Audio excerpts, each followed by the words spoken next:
Guys first అయితే మనం fish ఫ్రైకి కొంచెం పసుపు జస్ట్ అట్లా అట్లా కొంచెం ఏంటంటే మనకి స్మెల్ రాకుండా పచ్చివాసన రాకుండా, దాని తర్వాత కొంచెం కారం.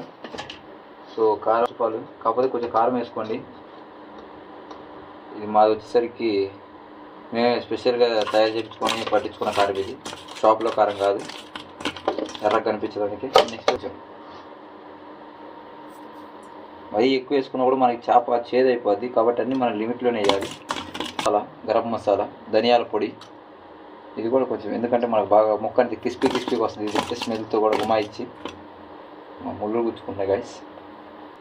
నెక్స్ట్ మీ దగ్గర ఏదైనా గరం మసాలా ఇలాంటివి యాడ్ చేసుకుని, నేనైతే గరం మసాలా ఇప్పుడు నా దగ్గర అవైలబుల్ లేదు, సో అందుకే చికెన్ మసాలా అయితే వేస్తున్నా. కొంచెం వేసుకొని ప్రతిదీ, ఎందుకంటే మనం ఎక్కువ వేసుకున్నామంటే అది మళ్ళీ చాలా ఇబ్బంది అయింది. సో మనం మ్యారినేట్ చేసుకున్న ముక్కలు ఒక్క 10 నిమిషాల పాటు ఫ్రిడ్జ్లో పెట్టుకుంటే తర్వాత తీసి, సో గైస్ ఇప్పుడు మ్యారినేషన్ మనం ఫ్రిడ్జ్లో పెట్టిన తీసిన బయటికి. సో వీటిని ఇప్పుడు ఒక్కొక్కటి మనం డీప్ ఫ్రై చేసుకుందాం. అంటే ఆయిల్ వచ్చేసరికి లో ఫ్లేమ్లో కొద్దిసేపు మనం ఆల్రెడీ దాన్ని బర్న్ చేసాము, ఇప్పుడైతే చూద్దాం.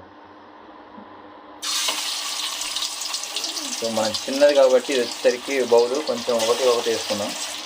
సో మీరు వీలైతే ఇంకా మీ దగ్గర ఏదైనా గరిట లాంటివి తీసుకొని ఆయిల్ అనేది దాని మీద ఇలా స్ప్రే చేస్తూ ఉండండి. అంటే మేము స్ప్రెడ్ చేస్తూ ఉంటే మనకి యువతల పక్క కూడా ఎగుతాయి, నెక్స్ట్ టేస్ట్ అనేది బాగుంటుంది.